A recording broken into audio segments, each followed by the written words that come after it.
कोरोनासारखं वैश्विक संकट ज्यावेळेस जगासमोर आलं तेव्हा जगातल्या प्रत्येक देशासमोर एकच आव्हान होतं की आपल्या नागरिकांना सुरक्षित ठेवणं. ज्या देशांच्या आरोग्य व्यवस्था अतिशय उच्च दर्जाच्या होत्या त्यांनासुद्धा कोरोनाशी दोन हात करताना कडवी झुंज द्यायला लागली. भारतासमोरही अशीच आव्हानं होती. विशेषतः दुसऱ्या लाटेमध्ये भारतालासुद्धा बराच कठीण काळ बघायला लागला आणि त्यानंतर सुरू झालं ते कोरोना प्रतिबंधात्मक लसीच्या स्पर्धेचं एक युग. ह्या स्पर्धेमध्ये भारतानेही ज्यावेळेस आपलं अस्तित्व सिद्ध करायचं ठरवलं तेव्हा खरा प्रवास सुरू झाला तो भारताच्या पहिल्या एंडोजिनस व्हॅक्सिनचा म्हणजेच कोव्हॅक्सिनचा. हाच प्रवास गौरवशाली तितकाच होता आणि आव्हानात्मक तितकाच होता आणि तोच प्रवास आपल्याला द व्हॅक्सिन वॉर या नवीन सिनेमात बघायला मिळतो. प्रश्न एवढाच आहे की ह्या सिनेमाचा दिग्दर्शक त्याच्यावर शिक्का आहे की तो प्रोपगंडा दिग्दर्शक आहे. त्याच्यामुळे ह्या सिनेमाच्या माध्यमातून त्याने सत्य किती आणि प्रोपगंडा किती मांडला आहे ह्याचं तटस्थ आणि सविस्तर विश्लेषण गरजेचं ठरतं. रिव्ह्यू करूयात द व्हॅक्सिन वॉर. हमारे राजा की जान इस वैक्सीन में अटकी. Indian council of medical research म्हणजेच ICMR त्याचे माजी महासंचालक बलराम भार्गव लिखित गोईंग व्हायरल ह्या पुस्तकावर आधारित ह्या सिनेमाचं मुख्य कथानक आहे आणि हा सिनेमा 80% त्या मूळ पुस्तकाला न्याय देण्याचा प्रयत्न करतो. सर्वप्रथम आपण ह्या सिनेमाच्या प्लस पॉईंट्सची चर्चा करूया. अभ्यासपूर्ण आणि सविस्तर मांडणी हे ह्या सिनेमाचं एक प्रमुख बाजू आहे, उजवी बाजू आहे. सिनेमात ज्या सायंटिफिक फॅक्ट्स आपल्याला बघायला मिळतात, मेडिकल टर्मिनॉलॉजीज येतात, संशोधनाचा डाटा जो आपल्यासमोर येतो तो दिग्दर्शक अगदी अनअपॉलॉजेटिकली मांडतो. मिशन मंगलसारखा जर सिनेमा आपण आठवला त्याच्यात इस्रोची जी मंगलयान मोहीम होती ती अतिशय सोपी करून दाखवली होती.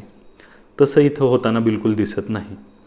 कोविड व्हायरसची भारताला ओळख पटणं, तशी पहिली केस निदर्शनास येणं, त्यानंतर त्या व्हायरसला आयसोलेट करणं, त्यानंतर त्याचं इन्स्पेक्शन करत असताना जे वैज्ञानिक ज्या पद्धतीचं हायजीन पाळतात, त्यानंतर त्याचं ॲनिमल ट्रायल असेल, ह्युमन ट्रायल असतील, त्याच्या परमिशन्स मिळवणं असेल, WHOने उपस्थित केलेले काही प्रश्न असतील, गव्हर्मेंट अप्रुव्हल मिळाल्यानंतर त्याच्या ज्या फेज 1 असतील, फेज 2 असेल, इमर्जन्सी गृहीत धरून टाळलेली फेज 3 असेल, त्यामुळं व्हॅक्सिनच्या दर्जाबद्दल उपस्थित होणारे जे प्रश्न असतील, ह्याच्यामुळं ह्या सगळ्या गोष्टी इतक्या रीतसर आणि अभ्यासपूर्ण पद्धतीने बघायला मिळतात जेणेकरून आपण खरंच भारताची पहिली बायोसायन्स फिल्म बघतोय ह्याची प्रचिती येते.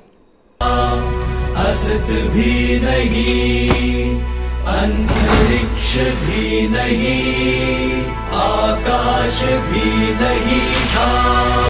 दुसरी जमेची गोष्ट म्हणजे ह्या सिनेमाच्या पटकथेत हळूहळू आकारास येणारी भावनिक बाजू. आपली स्वतंत्र लस असावी अशी मनीषा बाळगणारे आणि त्यासाठी अथक प्रयत्न करणारे वैज्ञानिक, त्यातही महिला वैज्ञानिकांचा अधिक सहभाग, काम आणि घर ह्याच्यामध्ये उडणारी त्यांची तारांबळ, आजूबाजूला आणीबाणी सदृश्य परिस्थिती असल्यामुळं दर दिवशी तयार होणारा दबाव, त्या दबावाला हाताळण्याची त्यांची शैली, टप्प्याटप्प्यावरची आव्हानं आणि आव्हानांवर मात केल्यानंतर मिळणारं समाधान, ह्या सगळ्या गोष्टी अतिशय प्रभावीपणे आपल्या समोर येतात. वायरस नेचुरल म्यूटेशन है या रिवर्स इंजीनियरिंग से लैब में बनाया गया है. वैक्सीन वैक्सीन वैक्सीन के अलावा भी हमारी कोई लाइफ है. वैक्सीन नहीं है ना तो लाइफ ही नहीं है. तिसरी जमेची गोष्ट म्हणजे यातले कलाकार. शक्यतो अंतर्मुख असलेला, अव्यक्त असलेला, तर्काधिष्ठित विचार करणारा, आपल्या कामाला गरजेपेक्षा जास्त प्राधान्य देणारा आणि लस निर्मितीच्या कार्यामध्ये अक्षरशः स्वतःला झोकून दिलेला बलराम भार्गव नाना पाटेकरने प्रामाणिकपणे साकारला आहे. तो या सायंटिस्टच्या टीमचा लीडर आहे. त्याच्याकडून 4 कौतुकाचे शब्द ऐकण्यासाठी आसुसलेली त्याची टीम आणि त्याच्याकडून त्यांची सहजासहजी न होणारी प्रशंसा, हे सीन छान जुळून आलेत. गिरिजा ओक, पल्लवी जोशी, सप्तमी गौडा आणि निवेदिता भट्टाचार्य ह्या महिला वैज्ञानिकांच्या भूमिकेत अतिशय आत्मविश्वासानं काम करतात. कौन है आपका जन्म? इधर देखो. आज के बाद अर्जुन की तरह हमें सिर्फ मछली की आंख दिखनी चाहिए. सिर्फ मछली की आंख. सिनेमाची चौथी आणि सगळ्यात जमेची बाब म्हणजे तो काश्मीर फाईल्स प्रमाणे भडक किंवा अतिरंजित नाही किंवा विशिष्ट समूहाच्या विरोधामध्ये तो एकीकडे झुकत नाही. जसा हा सिनेमा दावा करतो की तो सत्य घटनांवर आधारित आहे, तर त्या सत्याची किंवा त्याच्यातल्या दाखवलेल्या गोष्टींची पडताळणी होणंही तितकंच गरजेचं आहे. असं करताना मात्र काही निगेटिव्ह पॉईंट्स समोर येतात, त्याला आपण मायनस पॉईंट्समध्ये गणूयात. हा सिनेमा सिलेक्टिव्ह फॅक्ट्सवर अधिक भर देतो आणि काही गोष्टींकडे जाणीवपूर्वक दुर्लक्ष करतो. उदाहरणार्थ, भारत बायोटेक नावाच्या खाजगी कंपनीने कोव्हॅक्सिनची निर्मिती केली. कोविडचं आयडेंटिफिकेशन, आयसोलेशन हे इनपुट्स त्यांना भारतीय वैज्ञानिकांतर्फे मिळाले, पण पुढची सगळी प्रक्रिया ही त्यांनीच केली असा त्या कंपनीचा दावा आहे.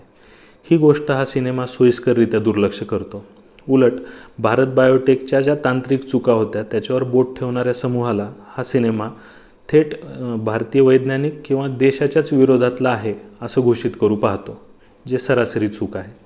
प्रत्यक्ष व्हॅक्सिनेशनची ज्यावेळेस वेळ आली त्यावेळेस विदेशी बनावटीच्या कोविशिल्डचेच अधिकाधिक डोस भारतातल्या लोकांनी घेतले.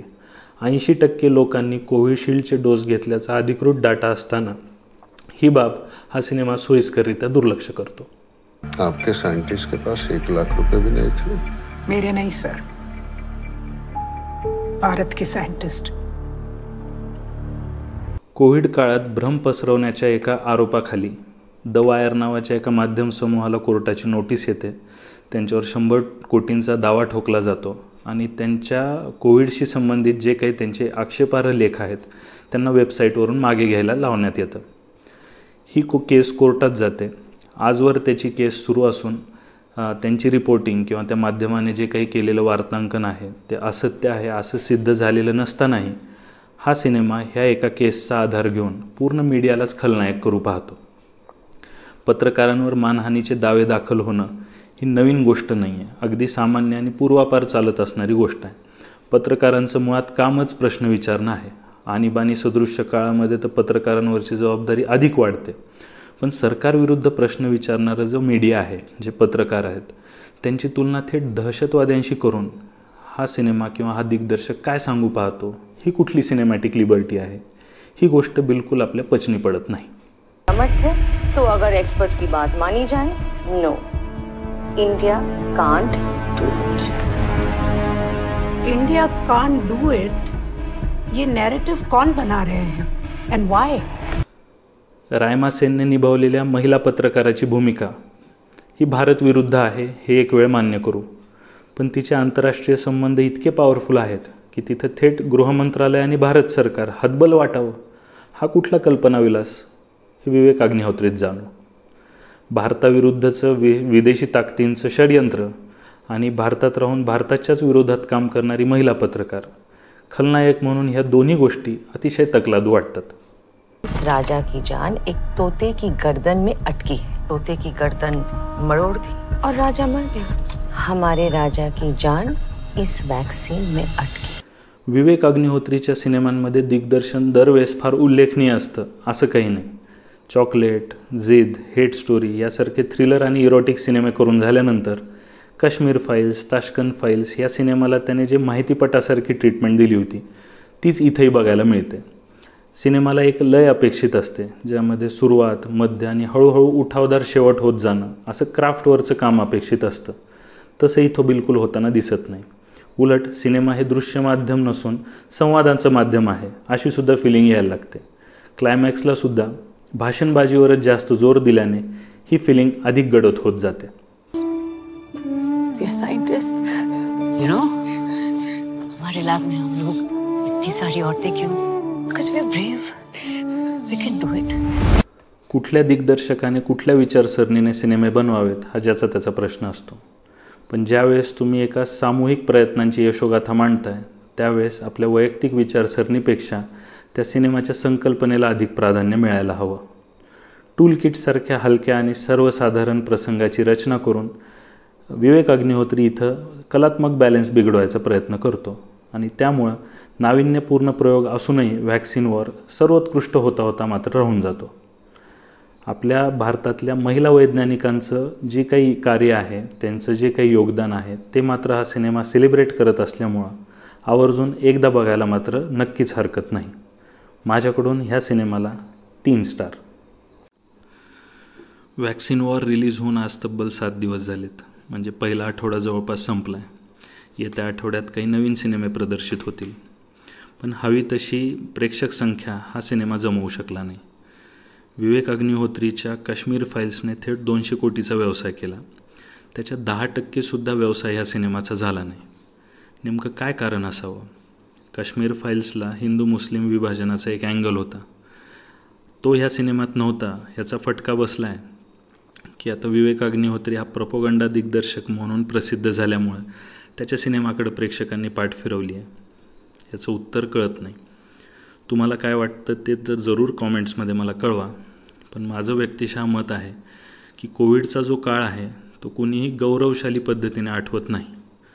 बऱ्याच भारतीय लोकांनी आपल्या घरातले प्रियजन गमावलेत. बऱ्याच जणांनी रेमडेसिवीरच्या नावाने चाललेली काळाबाजारी पाहिली आहे. ऑक्सिजन न मिळत असल्यामुळे तडफडून मरताना त्यांच्या आसपासचे लोक त्यांनी बघितलेत. भीतीचं सावट त्यांनी बघितलेलं आहे. पूर्णपणे एक्सपोज झालेली आरोग्य यंत्रणा लोकांनी बघितलेली आहे. ह्या सगळ्या गोष्टी डोक्यात असताना भलेही व्हॅक्सिनेशनचा गौरवशाली इतिहास तो आहे, तो थिएटरमध्ये जाऊन सेलिब्रेट करावा अशी कदाचित मानसिकता भारतीय प्रेक्षकांची नव्हती.